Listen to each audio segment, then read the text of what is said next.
two before the one. Wisdom is water, I'm the daughter of the cannon fodder. Applied knowledge and insight, a born scholar. Look like a martyr to marauders like Tartar. Wise owl slaughter, whack MCs order applauder.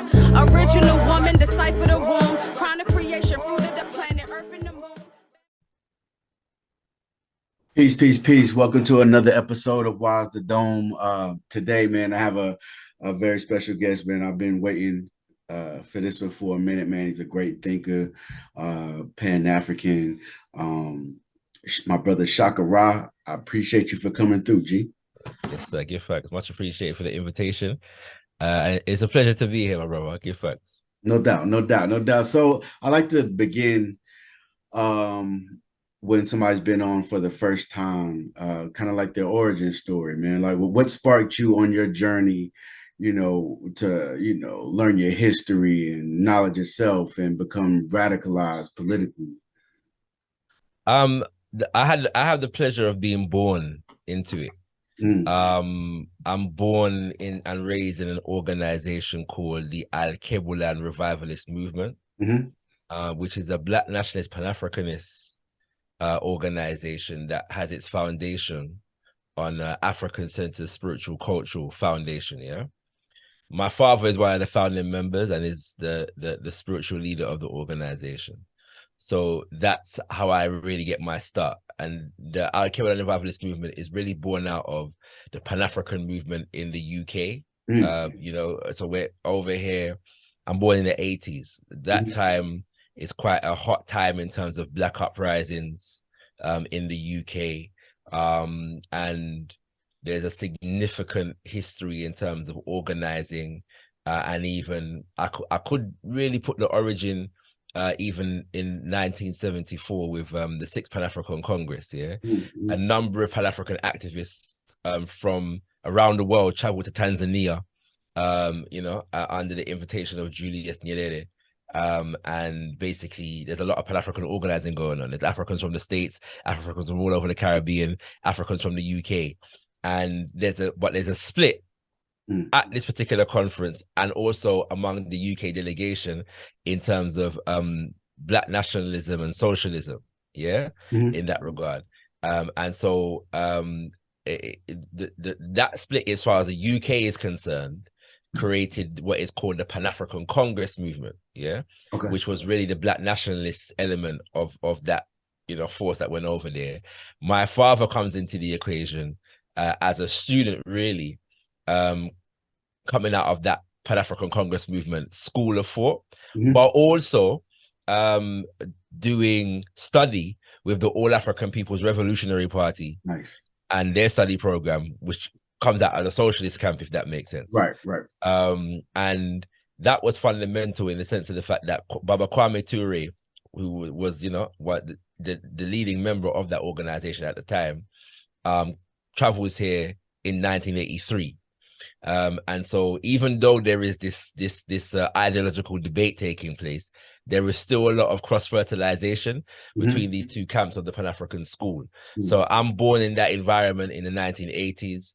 And because of the fact that the founding fathers and mothers of the Al-Kebulan Revivalist movement felt that there was a need not just to discuss and talk about African culture and spirituality, but to institutionalize it as an indispensable aspect of our liberation fight. That's the unique element that the Al-Kebulan Revivalist movement sought to revive within the movement. So not just discussing politics and economics, but spirituality and culture, and bringing that together into a unified expression for a liberation agenda, if that makes sense.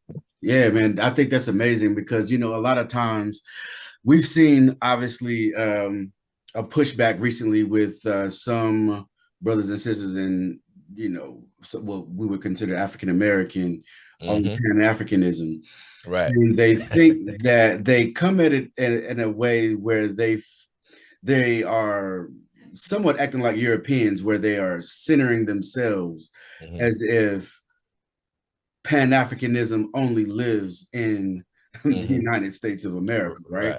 And it's dope to hear, just some, of the history you know, Pan-Africanism and Black nationalism in modern times in the UK, you know, so Yes, I sir. definitely appreciate you for that.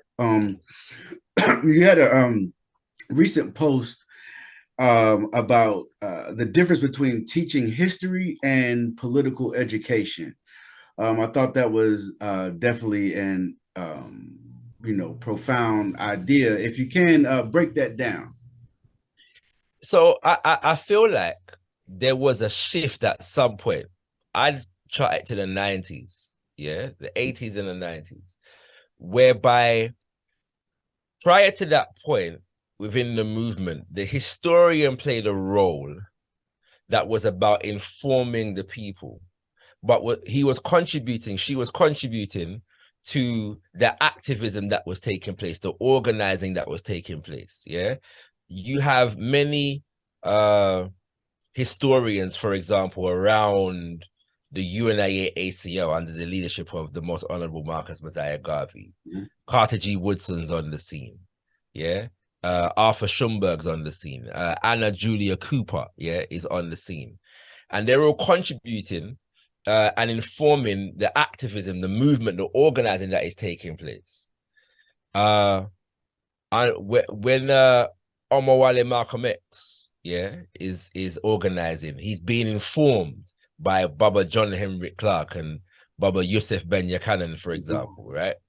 And so I feel like there was a shift at some point from leadership to scholarship. Mhm. Yeah. Mhm. And that's not to down the importance of scholarship, but in the sense of the fact that the movement is about organizing. And so when it becomes about just information dispensary and acquisition, there is a lot of work that is not taking place. Right, Yeah. right. So as well as the fact that those, particularly if we talk about people like Baba John Henry Clark, listen to a Baba John Henry Clark message. He's dispensing history, but really it's political education that he's engaged in. Yeah. Because he's given you the lessons in terms of how this history that he's teaching relates to our present day circumstance, right? Mm-hmm. And what we need to do in order to empower ourselves as a people and achieve a particular kind of mission. Yeah. Right. And so this is a standard that I feel is not being replicated in the way that it should be today, if that makes sense. The political education element of it applies history to current circumstances, to looking at what the world looked like today and why, and drawing lessons from that in terms of the kind of world that we want to create.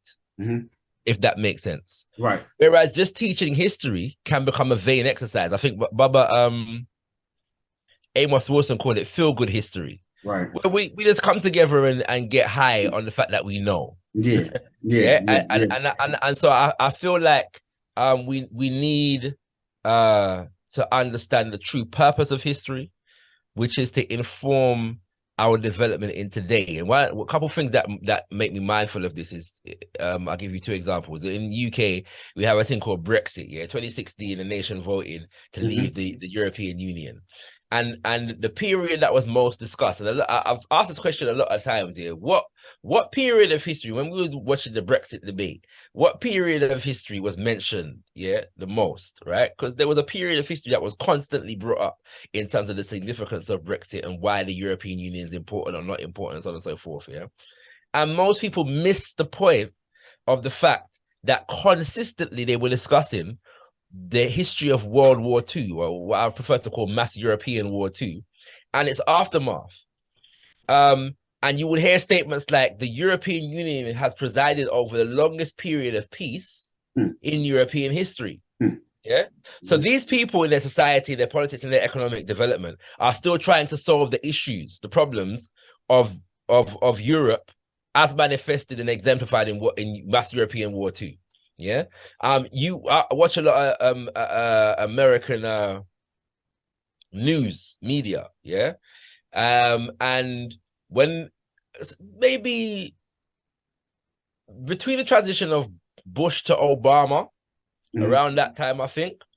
Watching a lot of the news, I became aware of the fact that they're constantly discussing Rome, right, and the Roman Empire, particularly the latter stages of the Roman Empire and what contributed to the decline of the Roman Empire, because America is a part of the geopolitical West, and so they draw from the West in terms of their examples of where them they in the world right how their empire is expanding or developing and so on and so forth, and what lessons they need to learn from, and so it appears to me to be the case that our ancestors a generation or two ago left a lot of unfinished work that was unfinished, particularly because it was under attack, and there was significant destruction in the movements of that time.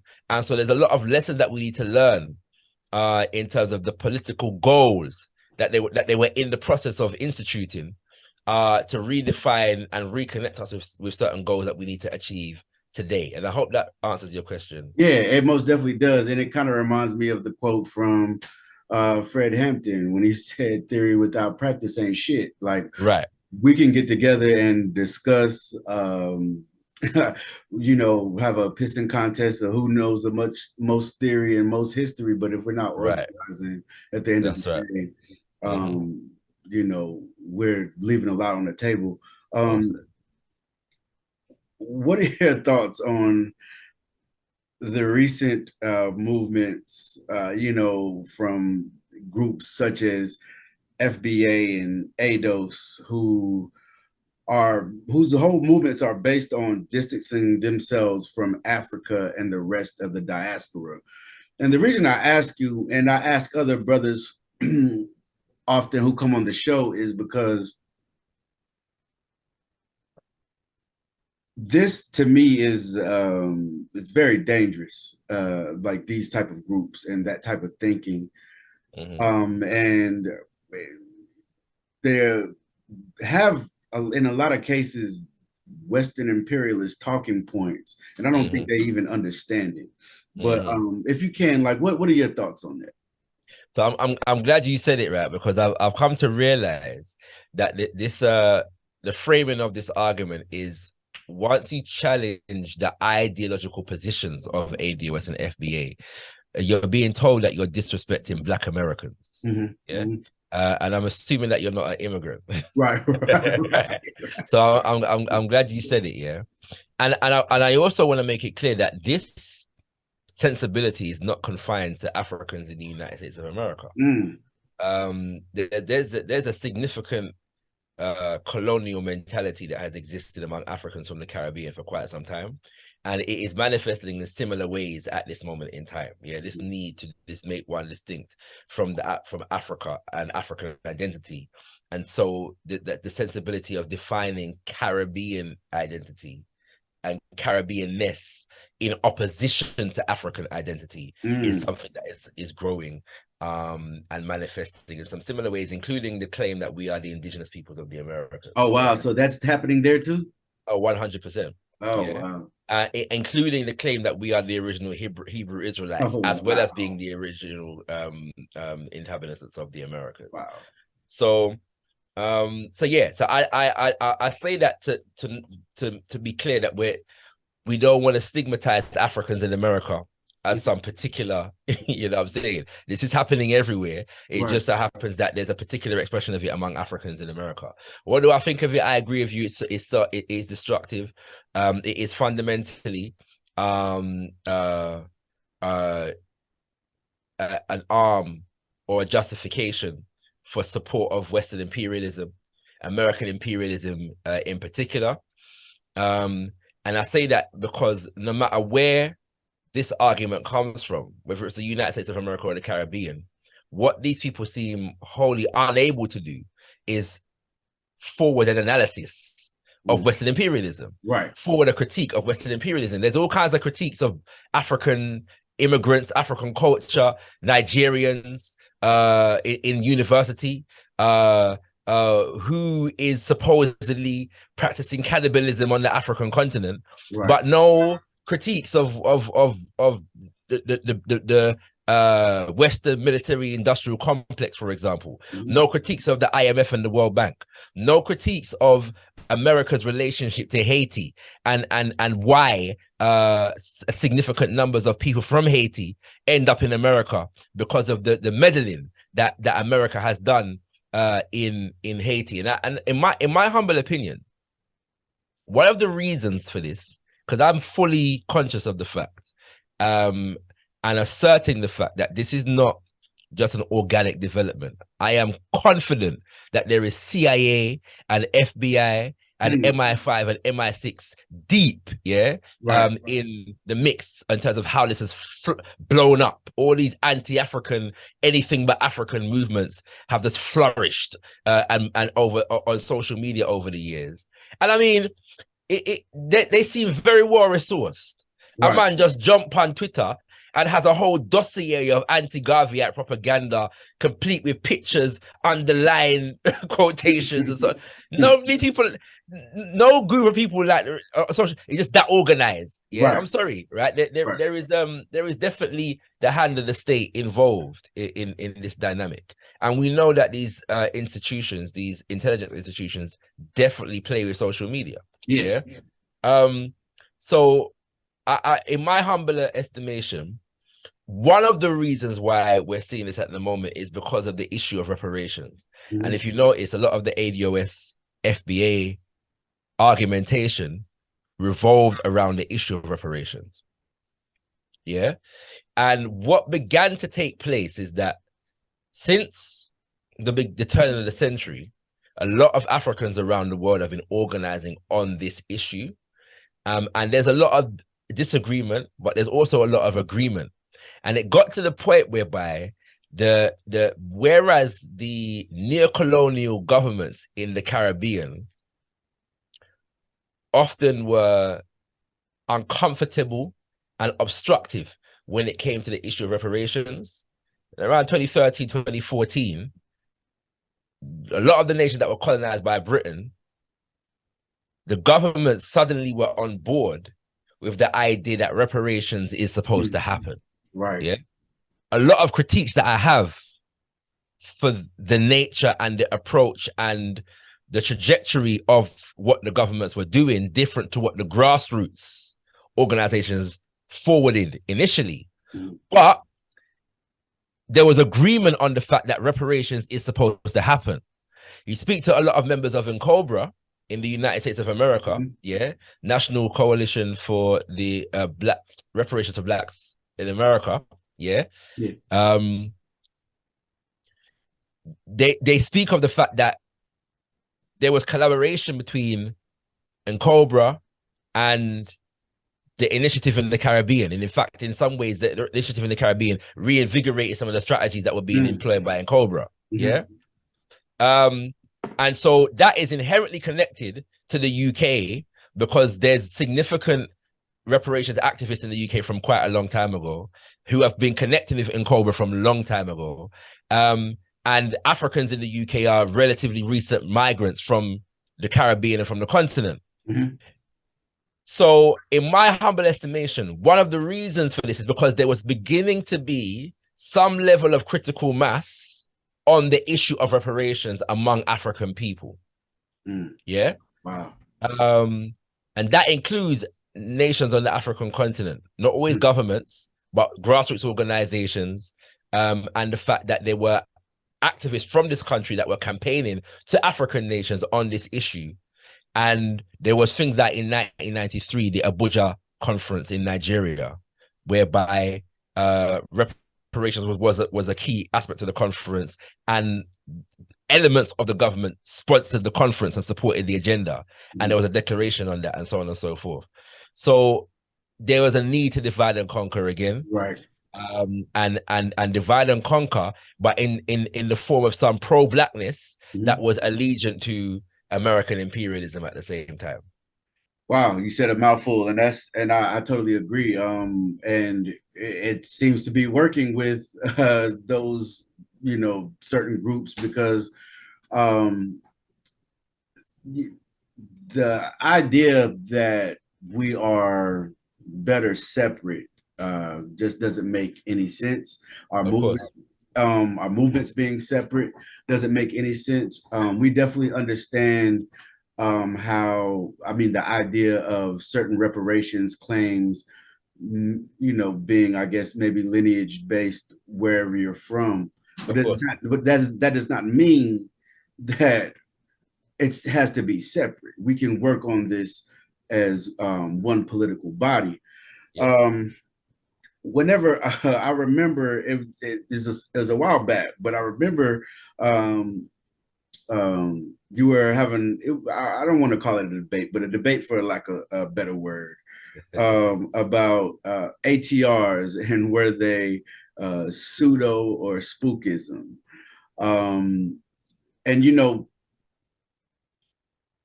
growing up and the more we study and the more we begin to I guess build with like minds and those who are within the movement, a lot of the Abrahamic faiths, we looked at as spooky and wanted to get away from that, right? And then we look at ATRs, and that just recently I would say this is kind of the first time I've ever seen them be attacked and questioned the way we question Christianity and things of that nature. But if you can, like, what are your thoughts as far as the idea that ATRs are pseudo or spookism? First of all, when to say that a spiritual system is pseudo, I don't even know what that means. Yeah, right. A spiritual system is a spiritual system. It's a way of life that based upon particular principles. I don't know what it means to say a spiritual system is pseudo, unless, for example, you're saying, well, it's pseudo historical, as in it's making claims that are supposed to be based upon real history that that are not really substantiable. Yeah. Now, I don't know that African spiritual systems do that. Yeah. So I don't know where that claim would come from. When it comes to spookism, there are perspectives on that spookism element that come from an African-centered space, that come from an affirmation of the spiritual system, if that makes sense, right?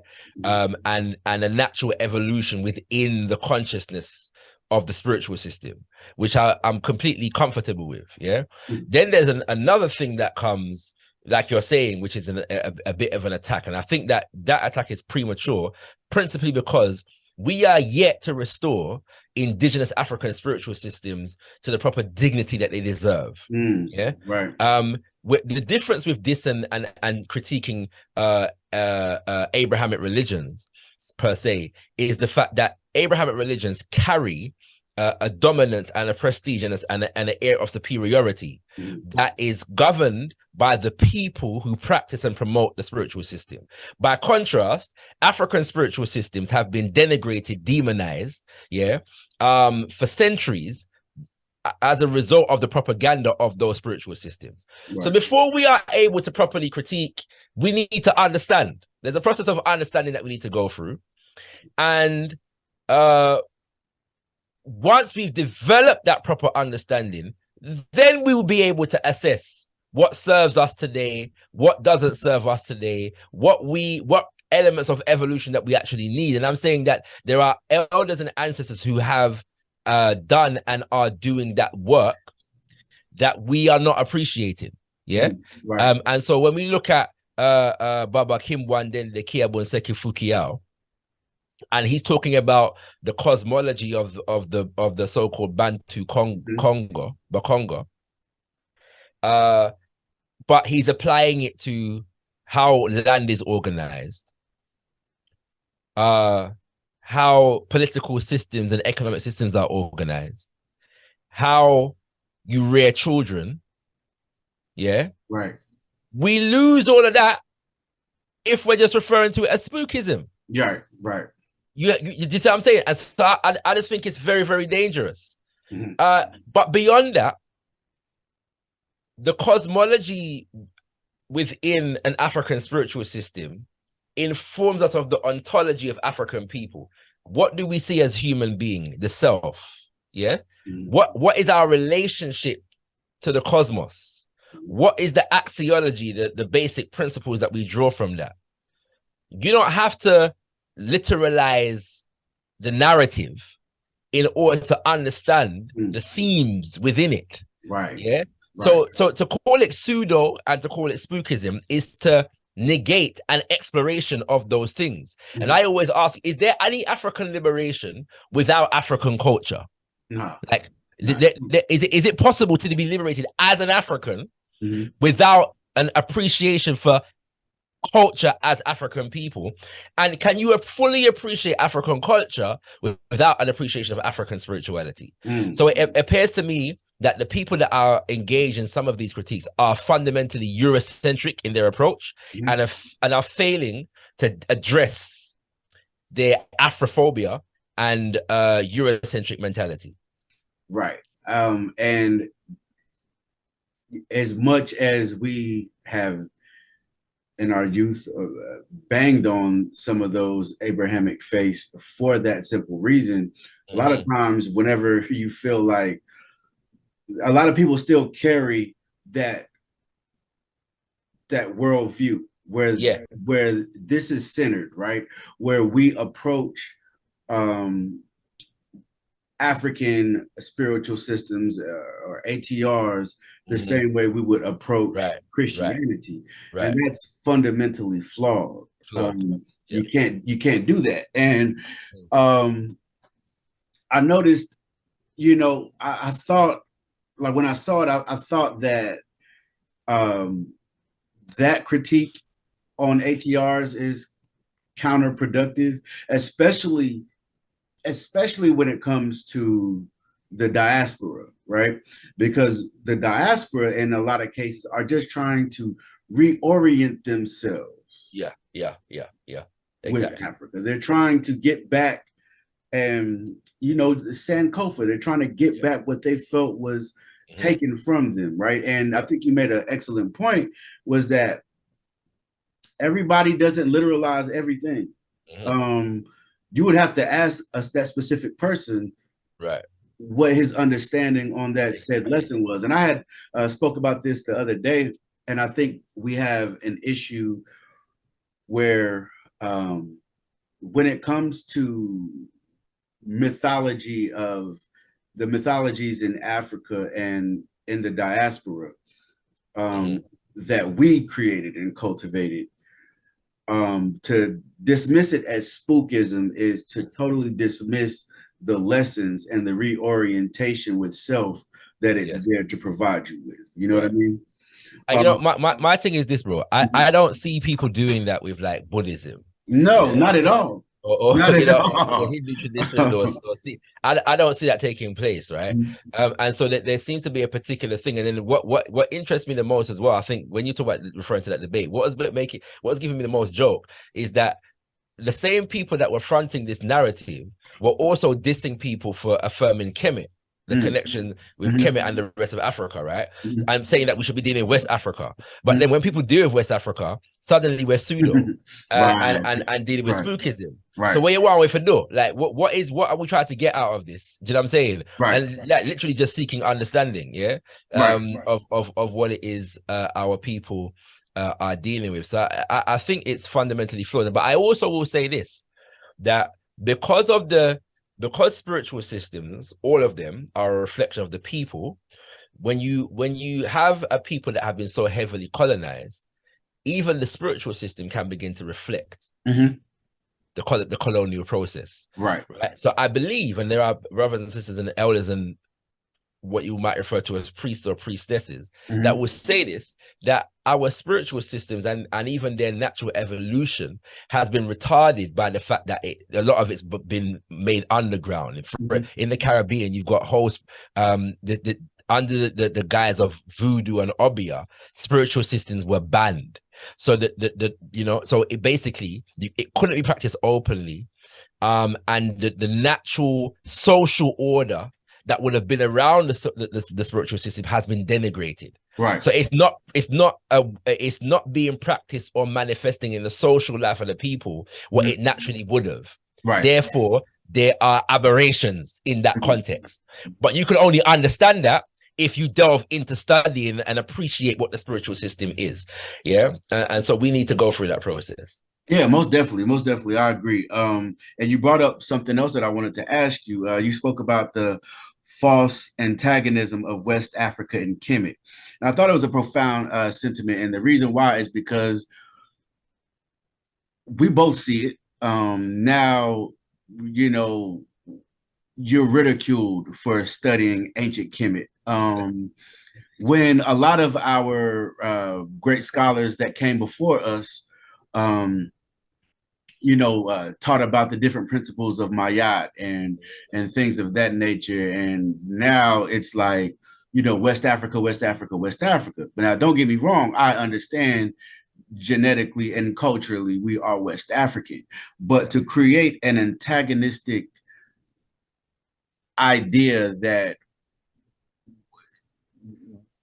the two are opposed to each other, and you're not right and exact if you're studying Kemet. You need to go over here and study West Africa. If you can speak on that, that false antagonism, because I think that's a great idea, because I've seen it for a while that Kemet is under attack at the same time. Yeah, when we were speaking at the beginning of the conversation, I referenced this shift from leadership to scholarship, right? Mm-hmm. And one of the things that I've noticed is that a lot of that scholarship is drawing on Eurocentric analysis. Europeans are obsessed with, and have been obsessed with, for generations, with taking the Nile Valley and Kemet in particular out of Africa. Mm-hmm. And so a lot of our brothers and sisters, in the name of scholarship, seem to have adopted this sensibility, and are not doing justice to our scholars who affirm the Africanness of Kemet. Right. Not that all Africans come from Kemet. Right. It's never been a claim. Right. Not that life began in Kemet. Not that people migrated from Kemet and populated the rest of Africa and there was nobody else anywhere in Africa until that happened. Nobody's ever made any of these claims. Yeah.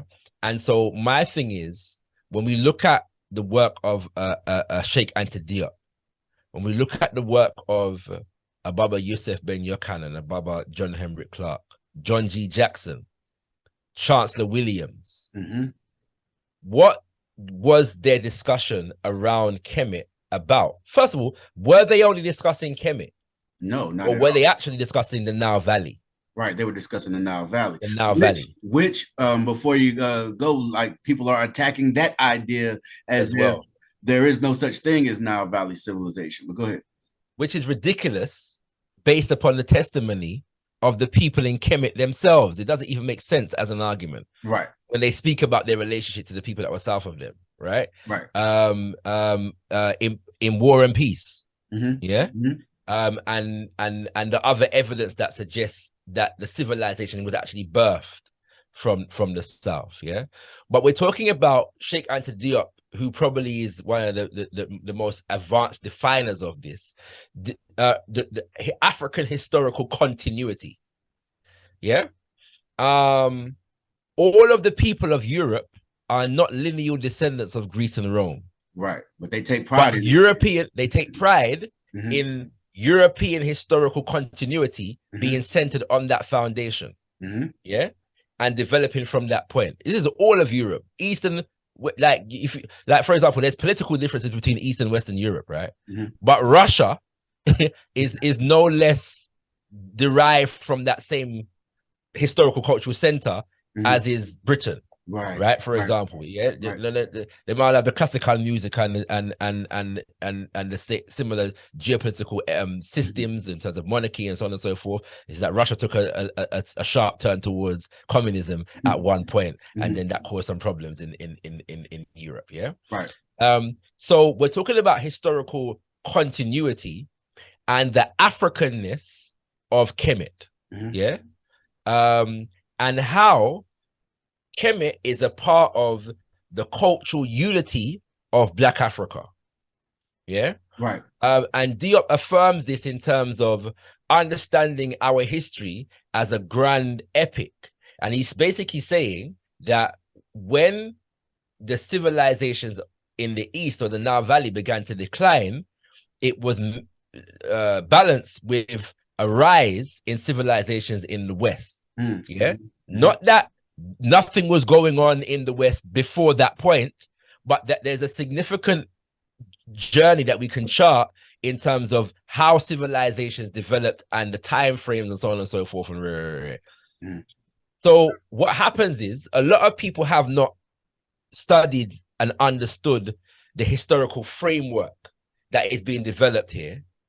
And we're having debates because you don't like that Aboriginal is a Kemetic priest. Yeah. We're not exposing our people to the historical paradigms that were developed and were being evolved by our ancestors. And so what happens is we're having a random social media beef that is really doing an injustice, yeah, to an entire historical tradition, that is really doing injustice to the battles that our ancestors fought in terms of challenging the denigration of the very peoplehood of Africans, the very humanity of Africans. This was an endeavor that our ancestors undertook to demonstrate the humanity of us as African people. Right. And we're doing away with that because we want to just do with West Africa as though West Africa was under threat. Look at most of the people that discuss Kemet as a part of African history. Among those who have reclaimed African names, where do most of the names come from? Kemet. I disagree. You think so? I'm saying first, let's use an example, a live example that everyone uses. Yeah. Jabari Osazi. Right. He's a Kemetic priest, right? Yeah, that's not a Kemetic name. Not a Kemetic name. Yeah. Name that he goes by is not Kemetic. Most of the people that I know that have reclaimed African names have not reclaimed Kemetic names.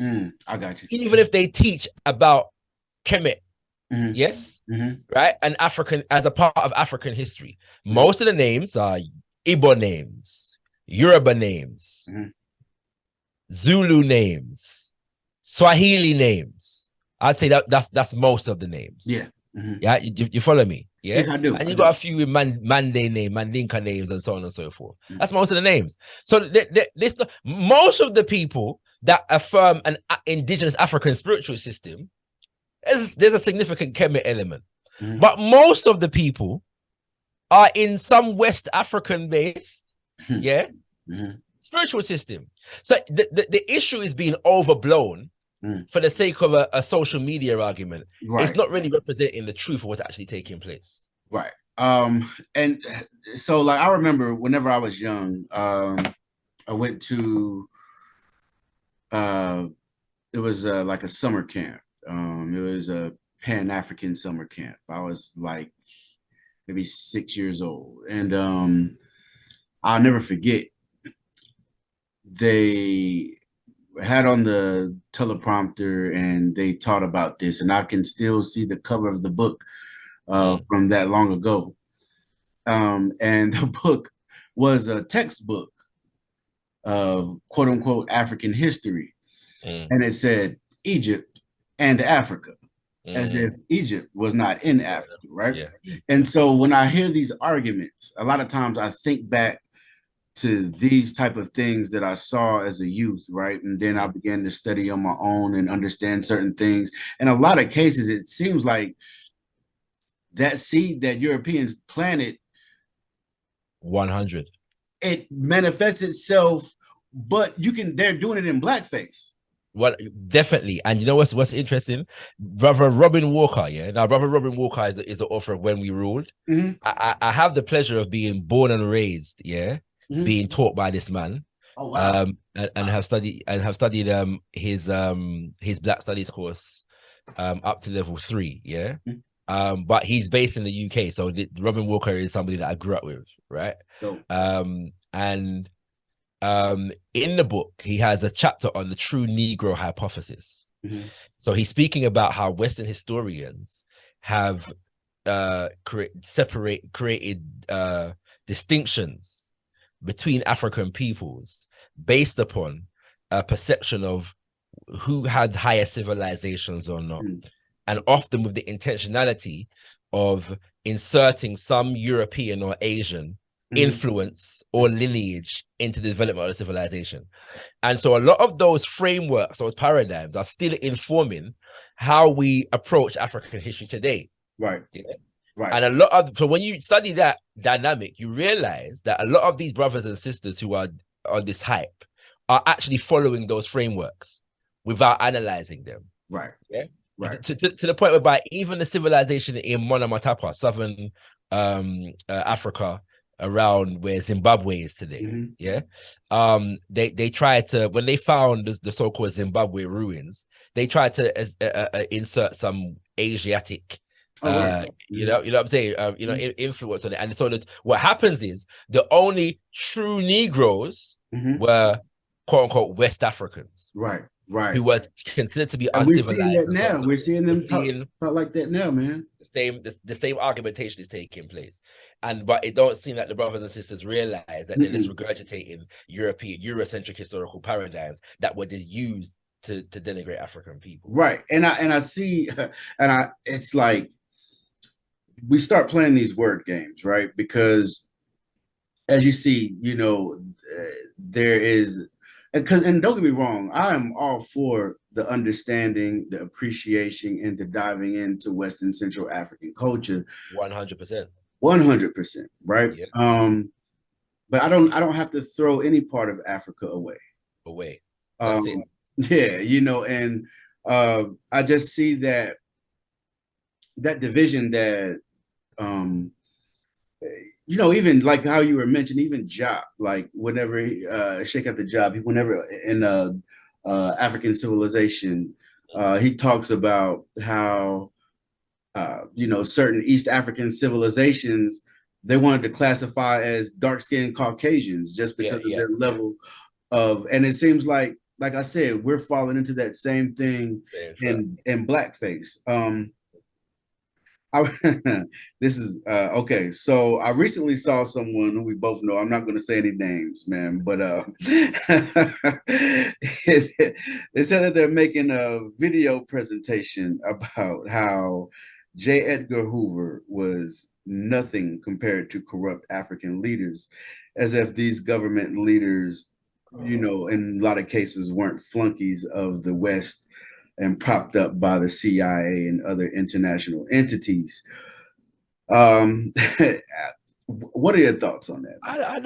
I don't know who you're talking about. I'll tell you offline. I'll tell you offline. But why? Like, that's such a ridiculous. I don't even understand. How did we get here, right? How do we get here? Right. So you're going to compare J. Edgar Hoover to corrupt African governments, yes, who were installed by Britain, America, and France, right? So basically, all you're demonstrating is that you don't know the names Larry Devlin, the CIA station chief, right? In Ghana, for example. Yeah, you don't know the name. Is it John Stockwell, who was a CIA agent who blew the whistle on some of the CIA machinations in Africa? You don't know those names. That's all you're demonstrating by that assessment. Yeah. Now, you're also demonstrating that you don't know. It's coming back to the conversation about political education versus history, that you don't understand or don't know the work of the Attaché for Kwame Nkrumah. Right. Right. Because why would you feel the need to do that? If you read Neo-Colonialism, The Last Stage of Imperialism, right, Kwame Nkrumah don't tell you already about these neo-colonial leaders, what they're there for, what purpose they are designed to serve, and the impact that it's going to have on us, and what we need to do to overthrow them. Right. Yeah. So now this seems to be an argument providing some justification and some cover again for Western imperialism. Exactly. Exactly. You know what I'm saying? So this is the mental. Oh, we get yasso. Me don't know. Oh, we get yasso. And this is the point I'm trying to make. That the goals of our elders and ancestors are being thrown away for the sake of a comfortable life, living, under like being able to get a greater piece of the Western imperialist pie. Right. Yeah, we're seeing that a lot. And again, political education, because when you're studying, it's easier and in some ways comfortable to study and debate between Kemet and Hebrews, or even Wagadu, Ghana, Mali, and Songhai. But we won't debate any class analysis or exactly. We won't go there. Right, this what I'm saying, and that's part of the reason when you talk about that post that I put up, my thinking was that political education is lacking in the quote unquote conscious community, particularly the online conscious community. Because we're debating all these subjects, but where is the geopolitics? Right, within the conversation, and that what you just shared with me demonstrates that. Why have we not studied Queen Mama? Winnie Mandela, for example, and her life and what she laid down and set for. We're not studying Amilcar Cabral, leader of Patrice Lumumba, right? Just what I'm saying. These are people that wrote and left a legacy of political analysis that if we were connected to it, we would never feel the need, to juxtapose as though they're distinct realities. J. Edgar Hoover from what's taking. Let me give you an example of this. In the 1960s, after the assassination of Papa Patrice Lumumba in the Congo, bearing in mind that he was assassinated as a result of a conspiracy between the Americans, yes, the Belgians, the French, and the British, all of them did involve. This is a pan-European axis. A rebellion a few years later, he was assassinated in 1961. The rebellion kicked off a few years later, led by a man by the name of Pierre Molele. Yeah. His wife, Leonie Abo Molele, last I checked, is actually still alive. Wow. Yeah. And it was called the Simba Rebellion. Yeah.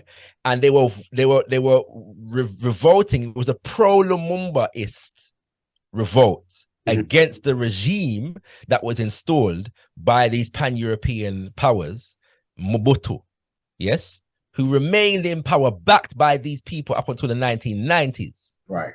Yeah. The rebellion was able to send a wave and in many ways reclaim approximately half the Congo. Congo is a massive place. Massive, right. Massive place in the center of Mama Africa. They were winning the war. Africans took responsibility for getting rid of the neo-colonial leader that was installed by the pan-European powers. They had a lot of success. The tide of the war was turned when America sent its troops into the Congo with superior arms, yes, to fight on behalf of Mobutu. Africans around the world were in uproar. You listen to a lot of the speeches of Omowale Malcolm X in the last year of his life. He's talking about this same situation a lot in those speeches. He's condemning the American government for getting in bed with the people that murdered Patrice Lumumba. Yes. And even the more moderate civil rights leaders at that time, like James Farmer and Martin Luther King, signed a letter condemning the American government for its role in destabilizing the Congo. Yeah. Wow. So what? J. Edgar Hoover is a completely separate and distinct reality from what I've just explained. How do you do that? Yeah, but it's because we don't know the history. We don't understand the politics of Mama Africa. We don't understand the politics of Haiti and the fact that the American government has kidnapped a duly elected president twice. Yes, and has exercised and invaded the nation and occupied it for nearly 20 years. Right. Yes, kill off government ministers, stole gold, from the reserve, mash up the agricultural industry to the point whereby Haiti has to be importing food to this day. Yeah, what? We got time as African people, you know. right. You know what I'm saying? We got time to be trying to prove that African corrupt leaders are done worse than J. Edgar Hoover. Why? Because we're not engaged in actual organizing against these forces. Right. The only people that are going to engage in an endeavor like that are people that are not engaged in solving the problem of the corrupt African leaders themselves. Right.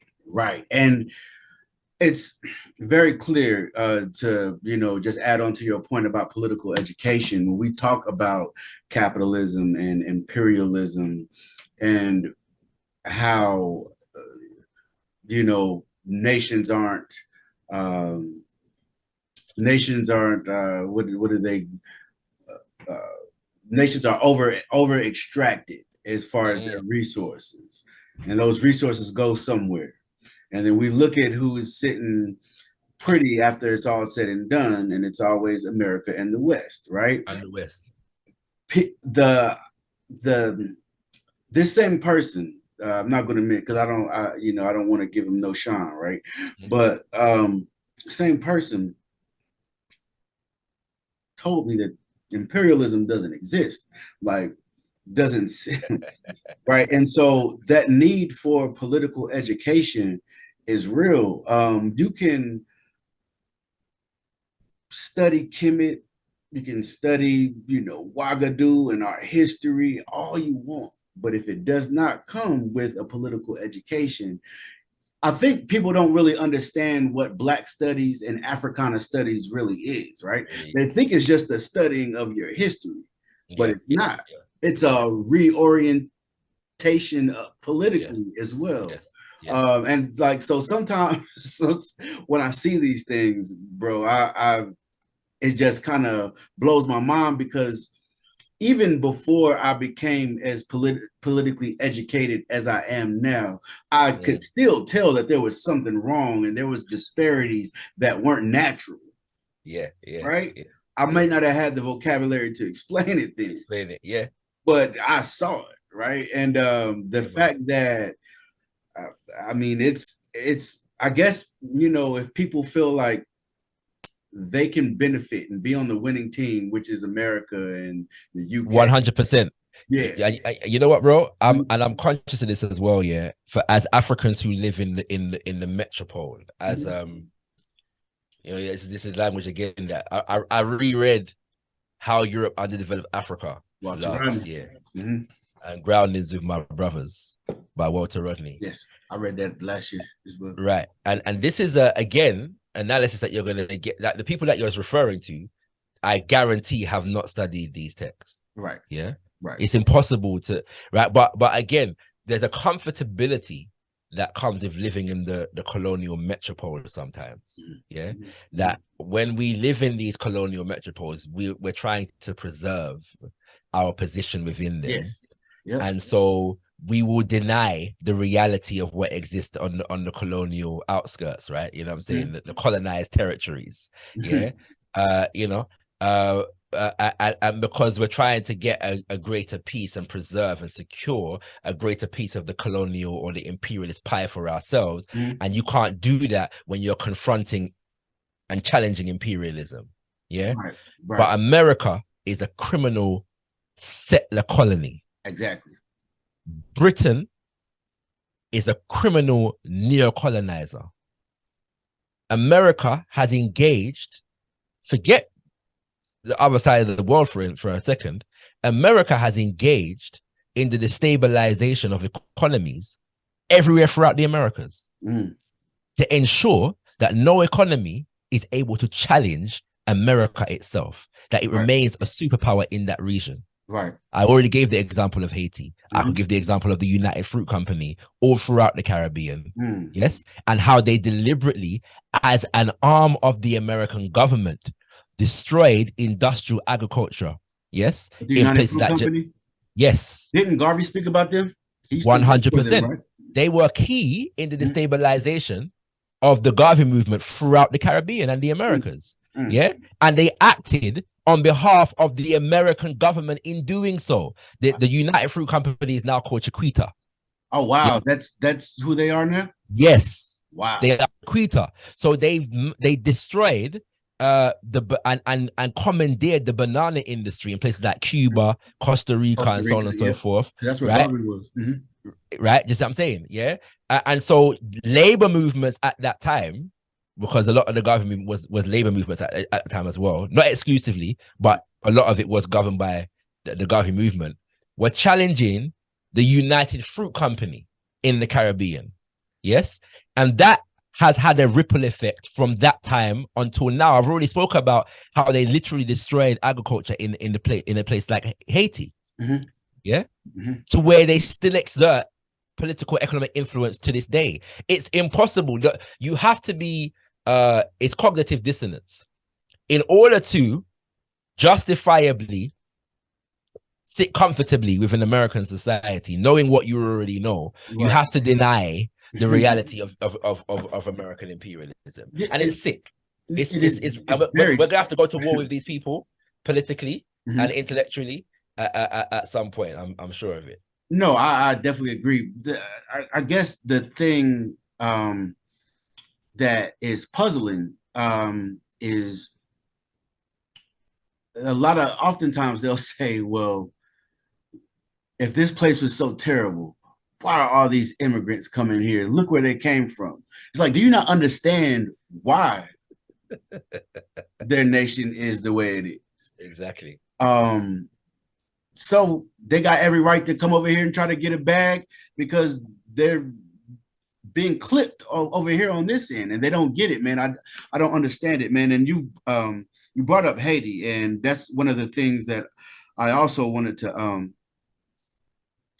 ask you. You had a build on about Haiti and the revolution of 1804 and the cultural unity and how it was a nation building effort, and I wanted you to expound on that because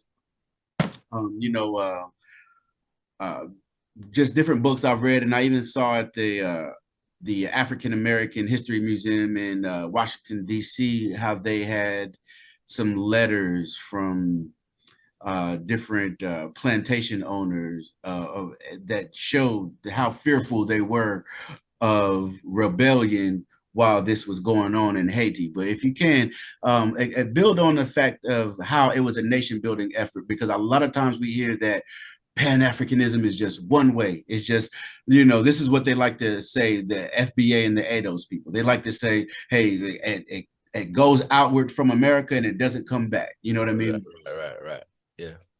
It's a silly notion. Yeah. But the first and foremost, that particular bill that you're talking about was in line with a film, called Voodoo, Theology of Liberation.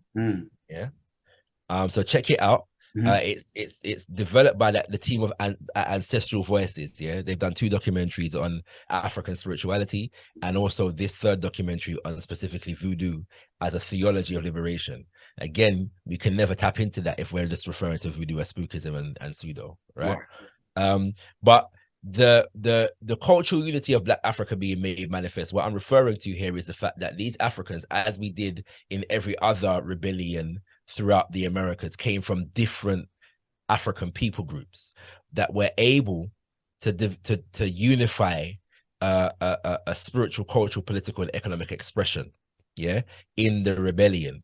And this is very much exemplified in terms of how the spiritual system of voodoo is organized in Haiti, because you have Loa, which are the divinities, but the Loa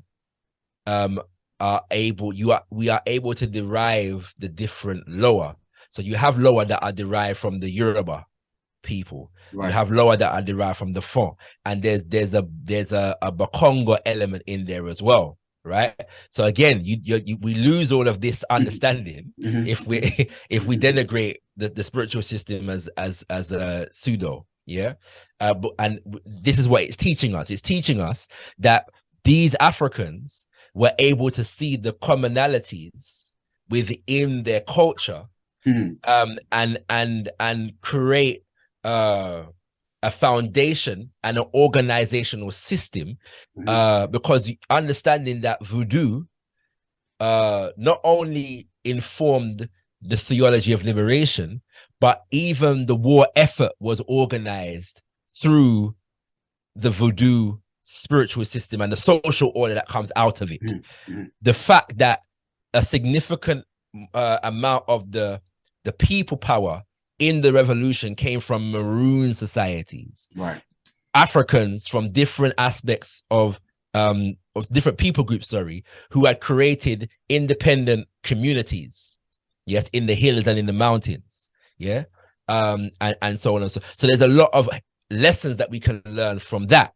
Then, following the revolution, and there's a book on this subject. The name of the book is slipping me. It's Beyond Something. Beyond. Sorry. There we go. Beyond the Slave Narrative. Yeah. Politics, Sex, and Manuscripts in the Haitian Revolution by Deborah Jensen. Yeah. I think this woman is a European, but I'm not sure about that. Yeah.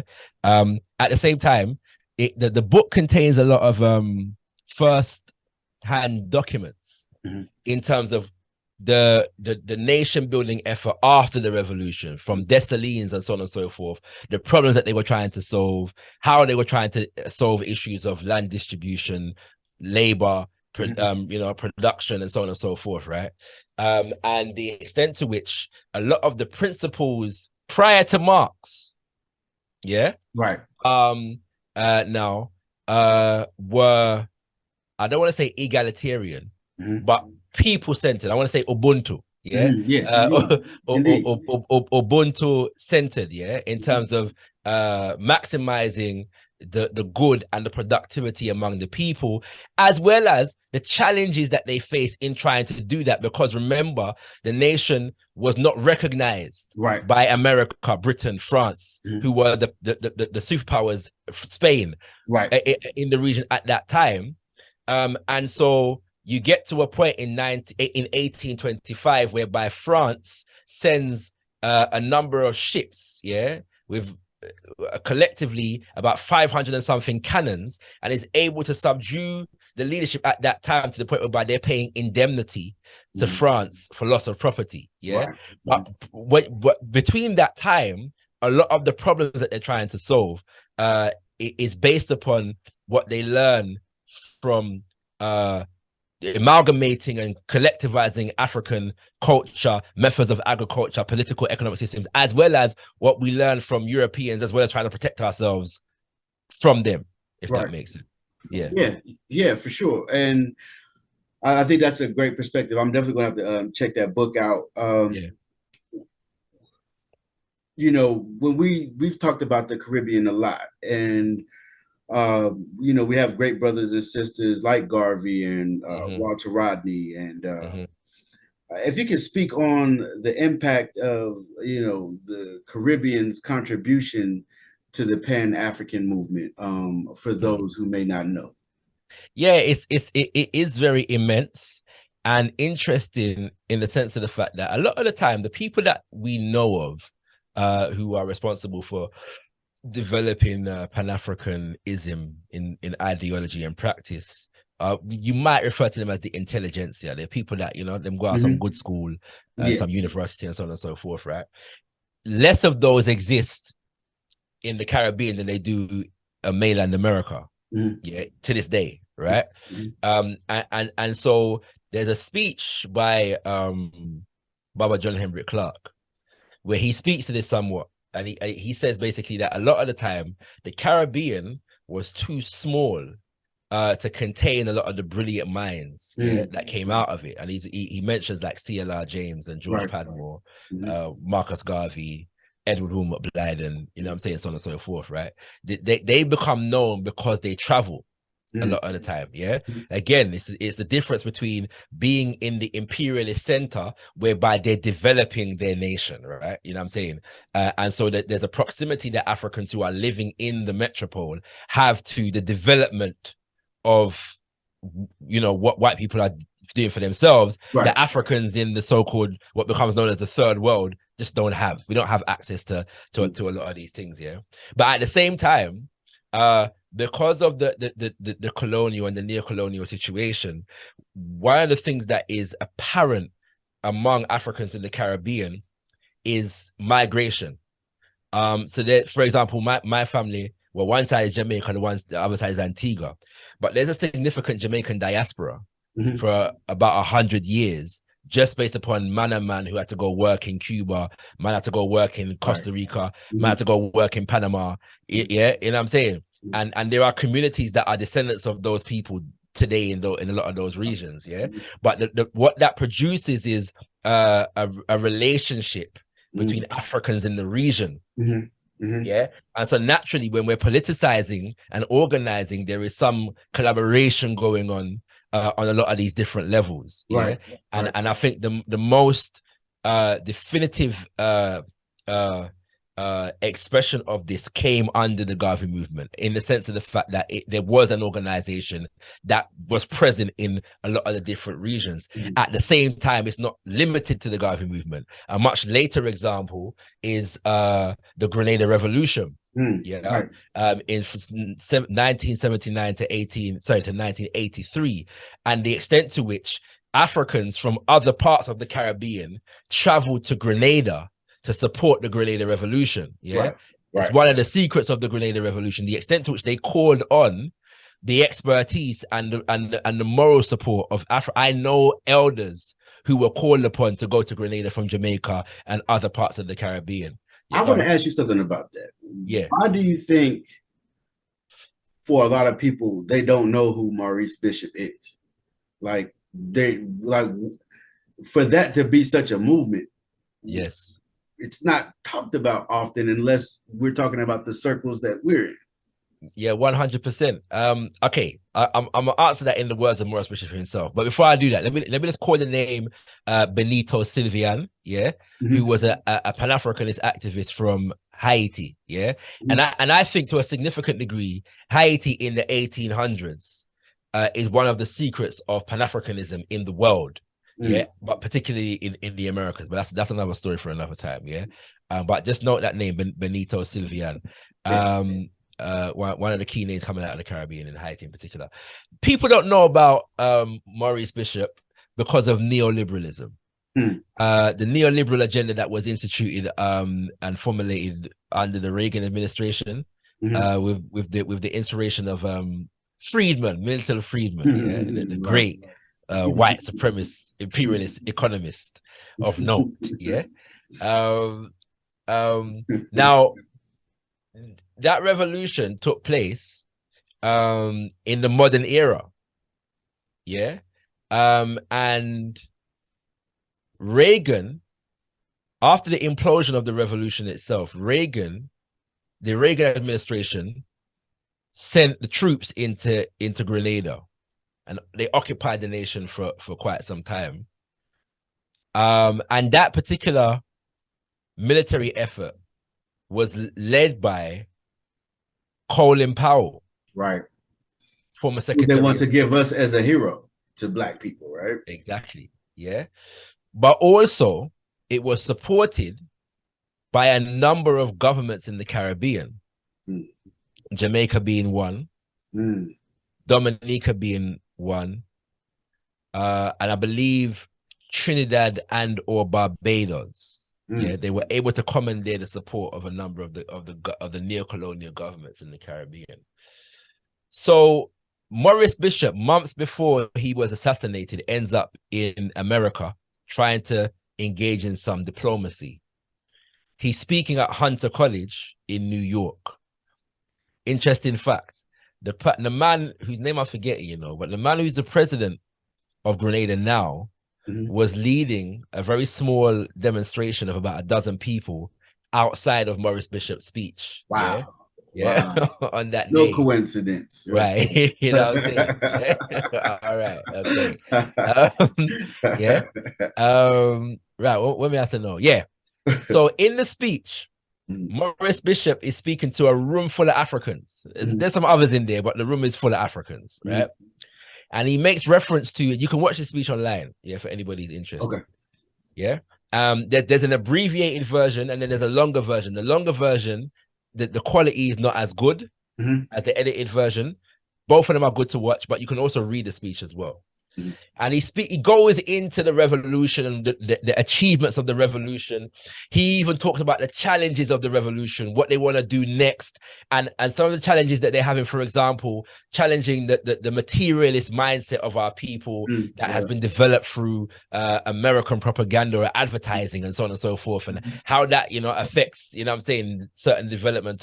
He talks about instituting adult education and agricultural programs and women's organizations and youth organizations, and he talks about the infrastructure through which they're developing the government and the social order and the development of a new constitution and them trying to build a new airport and so on and so forth.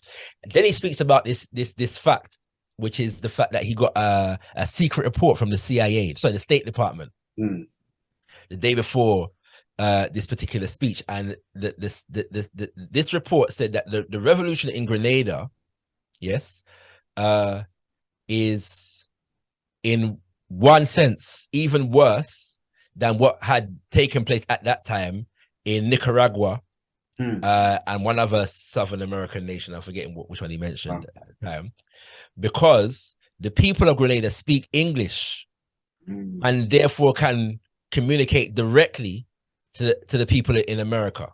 Wow. But he says, but the report also says one other thing. He says the danger of the report said the danger of the Grenada Revolution is that the people of Grenada are majority black. And if the people of Grenada are majority African, that they can have a dangerous appeal to however many million Africans in the United States of America.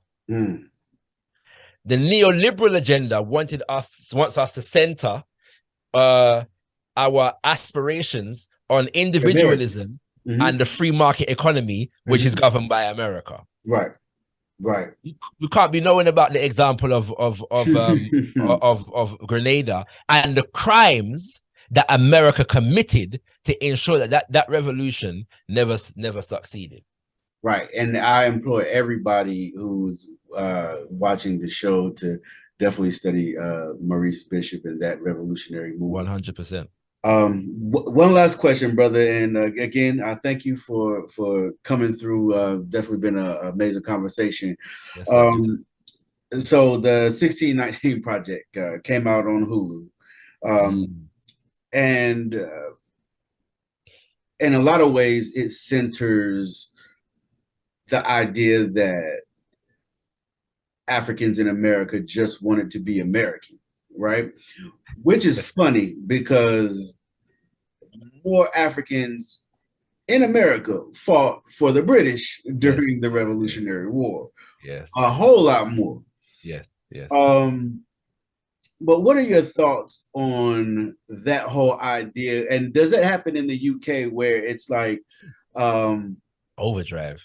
Yeah, okay, all right. So yeah, what if you can't expound on that some, because you know they take our history and they make it sound like all we ever wanted to do was assimilate and be accepted. Yeah, to answer your initial question, does it happen in the UK? Definitely. The form that it takes is similar.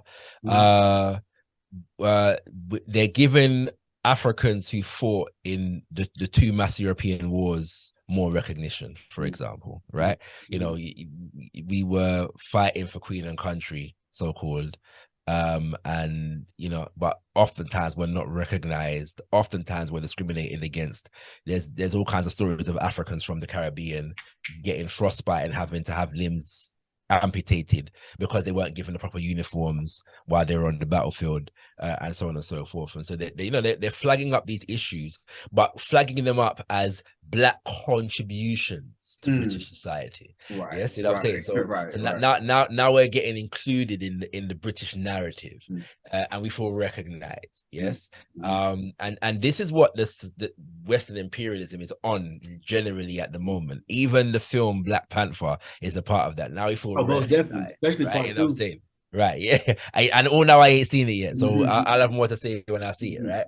So it's about recognition because they need to buy our allegiance. Yeah, it's better to have us allegiant to them because we feel recognized by them than in rebellion against them. Yeah, Right. and I'm yet to watch the Hulu series 1619, but I have heard exactly what you said. Yeah, that it limits the aspirations of African people to just being American, and also the issue of even slavery to Right. just the American experience, as though you can do that, as though slavery in America was distinct and unconnected to slavery in Jamaica and slavery in Barbados and slavery in Trinidad. And I'm only just mentioning those islands that were controlled by Britain, Right. let alone those that were controlled by France and Spain and Portugal. Right. Yeah? Exactly.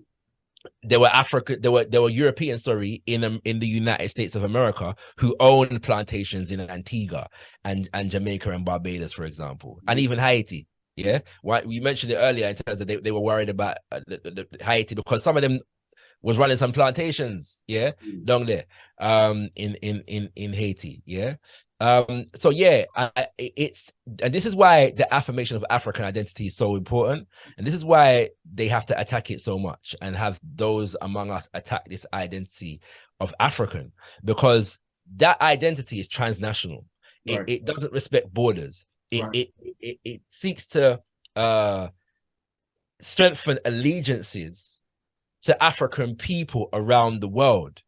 And so they want us to confine our aspirations to the particular nation state that we are in, whilst that nation state itself connects itself to a geopolitical entity that is referred to as the West. When they go to war as the West in defense and propagation of Western values and Western democracy, yes, and Western capitalism.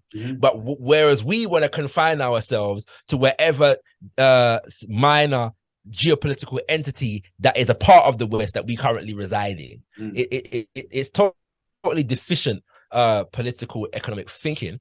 But it's a ploy, yeah. It's good strategy on the part of the enemy. You know, you have to respect your enemy, right? It's good strategy, yeah. And as well, what they do is that they co-opt a lot of the radical narrative. So a lot of what we see is look what they've made Dr. King in the United States. 100%, yeah, 100%.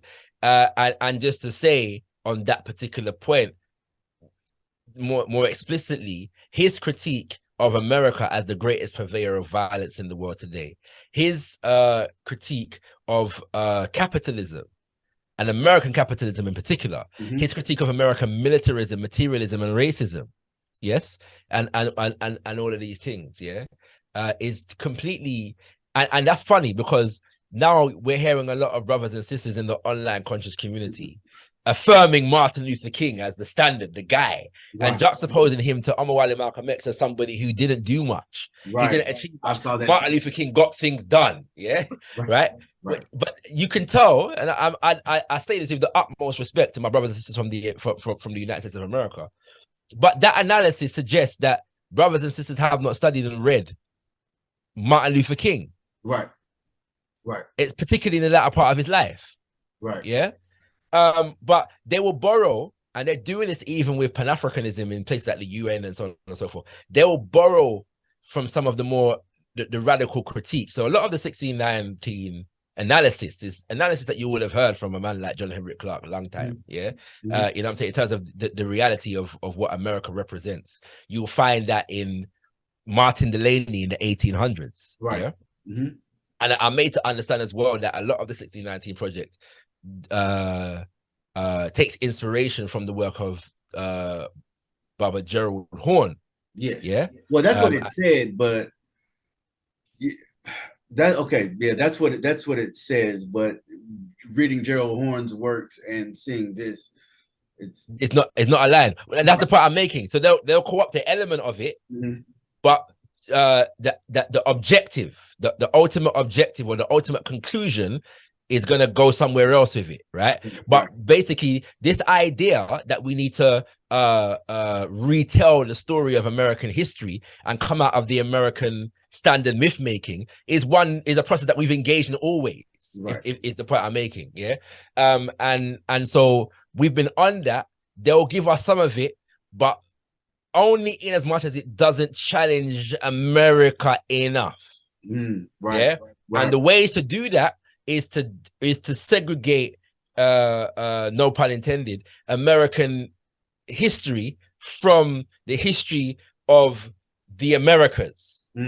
Right. And particularize it as something separate. So we don't see the links between Africans in America and Africans in Brazil and Africans in Cuba.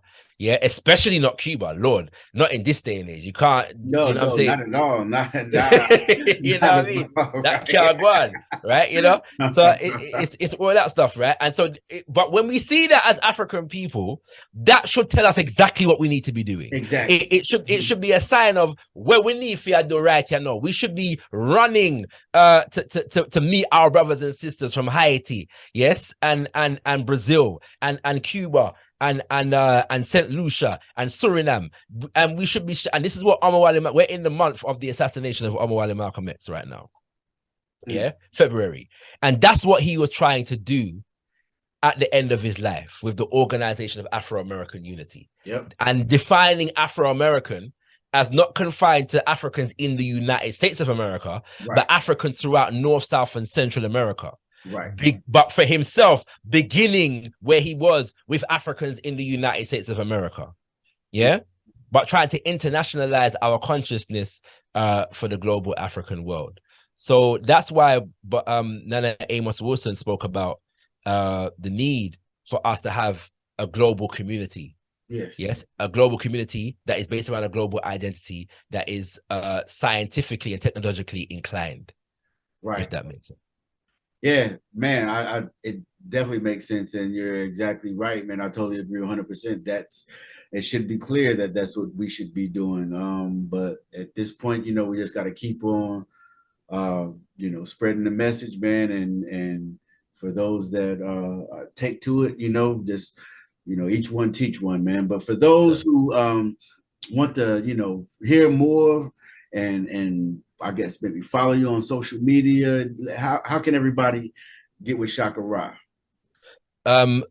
ShakaRa speaks on everything, yeah. SHAKARA speaks on everything. And usually, well, my name is with a capital S and a capital R, yeah. So yeah, you'll see that I'm doing a Pan-African thing there and merging some Kemet with some other parts of Africa, which is right. So I'm being sacrilegious in that regard. Having said that, I do have all African names from birth, you know what I'm saying, and none of them, apart from the Ra, were Kemetic. So you know what I'm saying, I said it go. At the same time, yeah, you can find me on ShakaRa Speaks on all social media. And I do want to say, my brother, thank you very much for the invitation. I appreciate it, and I appreciate the work that you're doing. Yeah. I think that I've been saying for a number of years now that there needs to be some in our online presence as the conscious community. And I'm not one of those people that criticize the conscious community whilst acting like I'm not a part of it, because I am, right? It's just ridiculous to claim that I'm not. But there needs to be a diversity of subject matter and perspective, yeah. And I think that you're doing fantastic, work in that regard. And I just urge brothers and sisters to pay attention to the channel and to the work that you're doing and to the conversations that you're having, and share these videos, please share the videos, not just mine, but share all of them. Because Brother Rakeem is doing some excellent work in terms of educating us all and exposing us to a variety of different perspectives across the African diaspora. So I want to commend you, my brother, and thank you for the work that you're doing. Man, thank you as well, brother. We locked in, man. And so until the next time, you know, when this drop, man, they're definitely gonna want more, man. So, but again, appreciate the time, appreciate the knowledge and the wisdom. And until then, man, you have a good night, brother. Peace. Peace.